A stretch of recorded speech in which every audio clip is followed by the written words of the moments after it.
Ohio's cottage food laws and what you can and can't make in the state that allows you to make as much money as you want.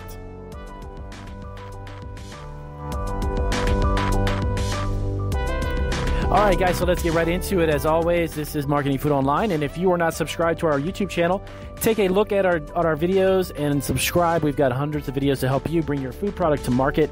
So today's podcast, I want to show you how to do it in the state of Ohio for your cottage food business. There's a couple really unique aspects to Ohio's cottage food business. When you are looking to sell, they don't have any limits on the dollar amount, so you can actually sell as much as you want, which is amazing to begin with. Next up, Ohio's cottage food law does not require any licensing from the Department of Agriculture, but there are other local municipalities and city and counties that will have you apply for business licenses and those types of licenses. But specifically, a lot of states have you get a license through the Department of Agriculture in regards to home-based food businesses. But in Ohio, you just need to have business licenses, and whatever license would be in your city or county locally, and you can definitely easily check that out through a simple Google search about your city or county on what type of license you would need for a home-based food business. So, cottage food laws. So Ohio does not require the license, as I mentioned, okay, and there's no sales limit. But the law does limit producers in other ways in which they can make money, and that would be in regards to the types of venues that they can get into, okay? Now, Ohio is also very unique that the types of places like retail stores, restaurants can sell as well if they use your product in their food. You can sell directly from home, of course, and have people come to your home and pick up if you're comfortable with that. Now, delivery and pickup. Now, this is unique because it has to, again, be made in person. Like pretty much every state's cottage food laws, you need to do it in person. As far as selling online, they do allow you to do that as well, okay? But again, the orders have to be picked up in person. So you can actually create a website in the state of Ohio for your cottage food business and sell the product online, but it needs to be actually transacted. It needs to be given to the customer in person, okay? Now, the events, this is something that's unique. The events must be government-organized, celebrations, festivals, and there's a little criteria that it cannot exceed 7 days, okay? So you don't want to be selling it. It's not going to be something that's 10 days or longer, and you think you're going to be there selling for 10 days. They only limit you up to 7 days, and the events cannot go any further than that as far as what you can sell at them, okay? You also cannot sell at privately sponsored events, okay? So if it's a flea market or a privately held craft fair, it has to be government regulated type of event that everybody is following in line with what the state requires as far as how it's run and operate and the duration of time that the event is. So that's a little limiting in regards to that. But what's really unique is the fact that the dollar amount for the other ways to sell, the dollar amount is limitless, and the amount of foods that you can sell, the allowed foods, is enormous. It's gigantic. So I'm going to run through real quick and give you a rough idea of what this is not all-inclusive, so this isn't every single product, but this is some of them. Bagels and cakes, muffins.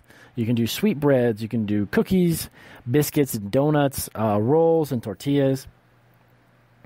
You can do also honey and syrups. Now, there is a little bit of limitation and some unique laws in regards to the honey when you are creating the honey from a cottage food business, and I'll get into that shortly.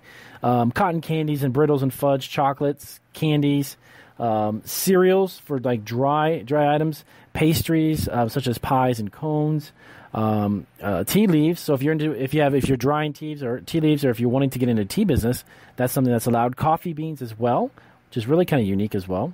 A lot of states don't allow you to do roasted coffees or anything like that.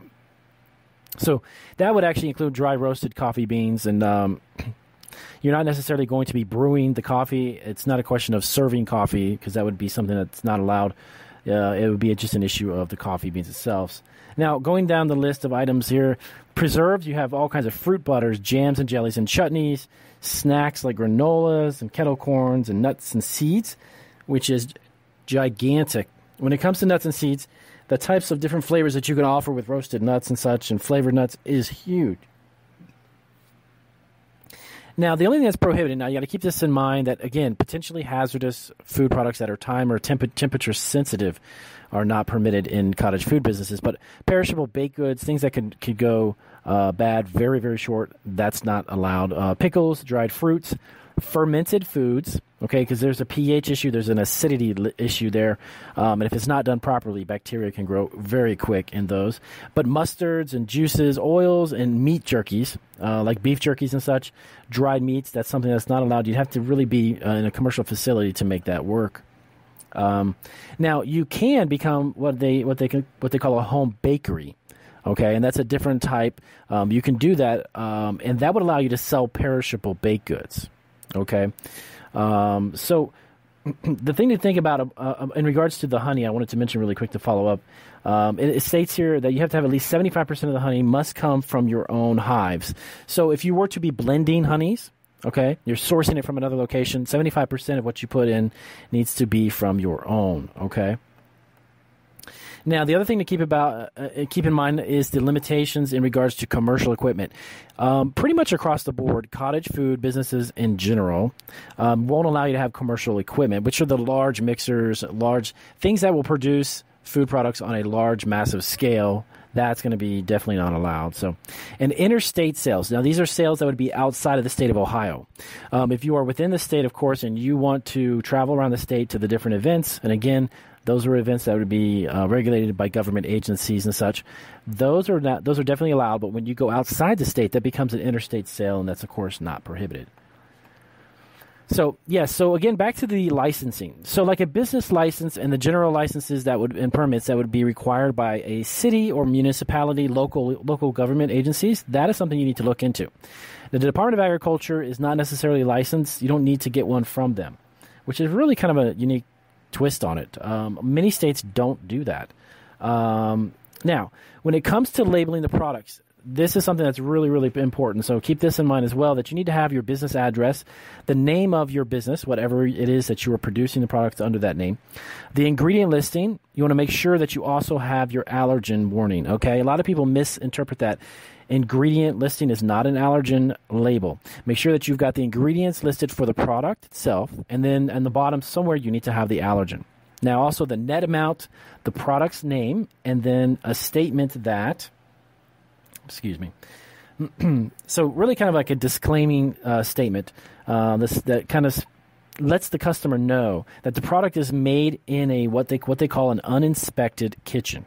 Okay, and what that means is that it lets the customer be aware that you are not regulated by the Department of Agriculture. There's no inspections going on, so it's created at a cottage food business in someone's home. Okay, that needs to be displayed on the product.